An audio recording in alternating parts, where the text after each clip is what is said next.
Ang unang senatorial candidate na makakapanim natin ngayong araw sa News to Go In-Depth, isa sa mga pambato ng Liberal Party-led coalition, si Paolo Benigno A. Aquino, o mas kilala sa tawag na BAM. Aquino, magandang umaga. Mr. Aquino. Magandang umaga, Howie, sa mga nakikinig sa atin at nanonood. Magandang umaga po. Okay, so unang question tungkol sa iyong physical appearance. Many people say na mas kamukha mo pa si Ninoy Aquino kaysa sa kanyang anak na si Tinoy. Okay. I'm sure may advantage yan. Pero meron bang disadvantage o downside yung halos kamukha mo si Ninoy Aquino? Well, alam mo, Howie, this is really how I look eh. Ito na talaga yun eh.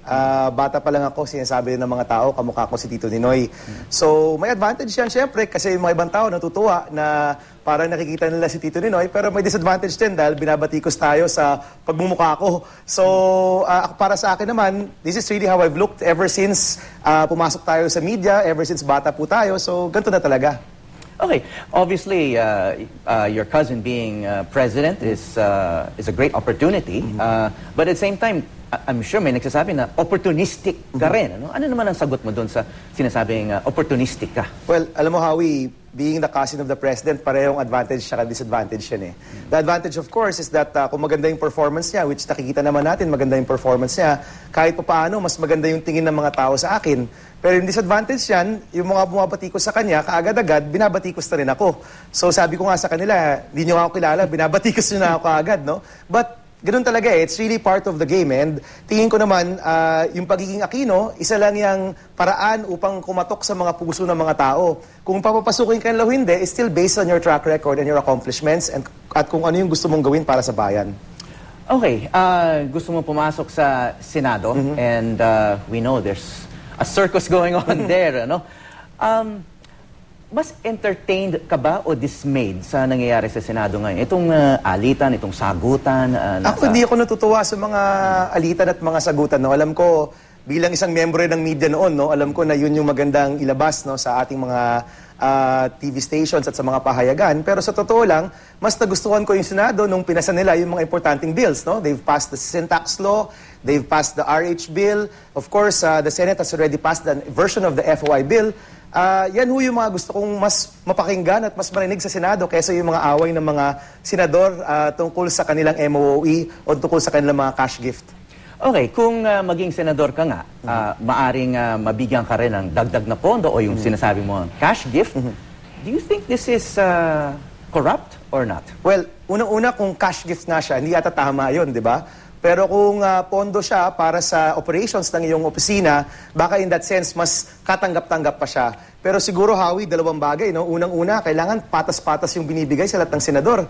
Kasi dapat hindi nagiging arbitrary yung pagbibigay ng operational expenses ninyo. At pangalawa, pabor ako na idaan sa COA ang pera ng Senado. Kasi kung tutuusin, pera pa rin din ng bayan. At dapat siguro, yung COA natin, handa at may kakayahan na tingnan talaga kung saan pupunta yung pera ng ating bayan. Okay.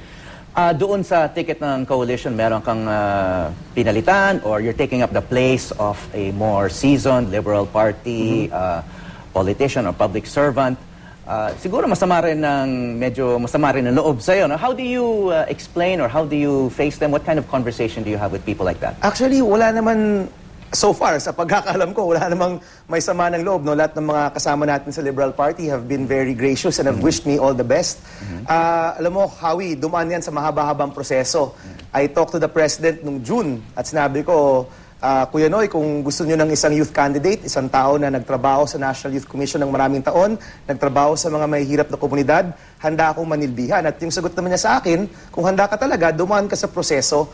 At mahaba-haba po yung proseso, napakaraming mga pangalan ang lumabas, pinagdesisyonan, mga umatras. And it was only last September 27 nung nag-decide talaga sila kung sino yung 12 na papasok sa Senate slate. And ang tingin ko naman, kesa sa may pinalitan ka, palagay ko ang bawat isang nandyan ngayon, may kanyang daladalang advokasya at may kanyang daladalang iba't ibang pinapanigan. No? And in my case, aside from being the youth candidate, tayo rin yung hopefully magre-represent sa mga maliliit na negosyante sa ating bayan. Okay, so you mentioned your background, no? Karamihan dyan sa Senado, mga abogado. Because it is a lawmaking body, that's the primary function. So hindi kaya disadvantage din na hindi ka nag-aral ng law at hindi ka abogado? Well, palagay ko hindi naman yan disadvantage, no? Iba-iba yung proseso ng pag-abot sa Senado. May mga iba nagiging broadcaster, may mga iba nagiging head ng isang national agency, gaya ko. May mga iba naman mula sa private sector, no? Dumidiretso sa Senado. Kanina lang nakita natin si Senator Pia Cayetano. Si Senator Coco Pimentel, naging National Youth Commission head rin siya or official rin siya bago siya naging senador. So marami pong kaso na gaya ko na iba yung pinanggagalingan, no? Hindi dumaan sa Kongreso o hindi dumaan sa pagiging abogado.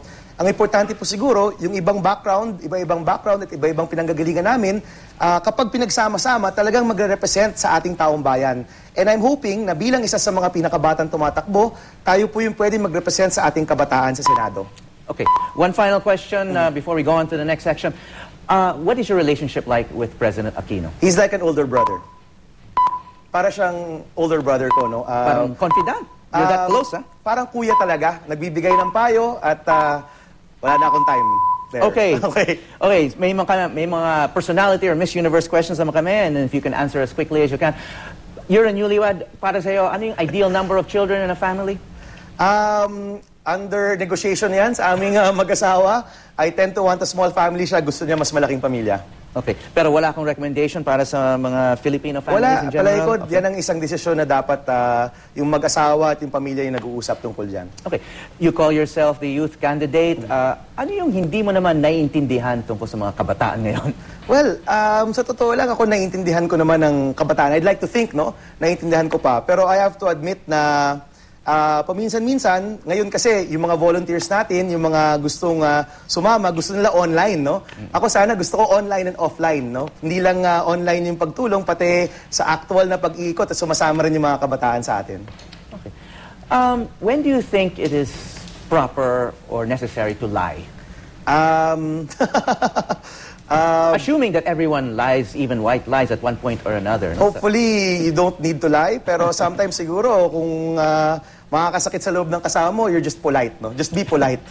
Okay. Maliban sa'yo, who do you think should be elected senator? Well, you can look at our LP coalition slate at pwede tayong pumili po doon sa mga kasama po natin dyan. I think lahat naman po kami seryoso na gustong ituloy ang tuwid na daan na ninanais po hindi lang na ating presidente, kundi pati rin po ng taong bayan. Maraming salamat. Wow. Thank you. Thank you. Bam Aquino.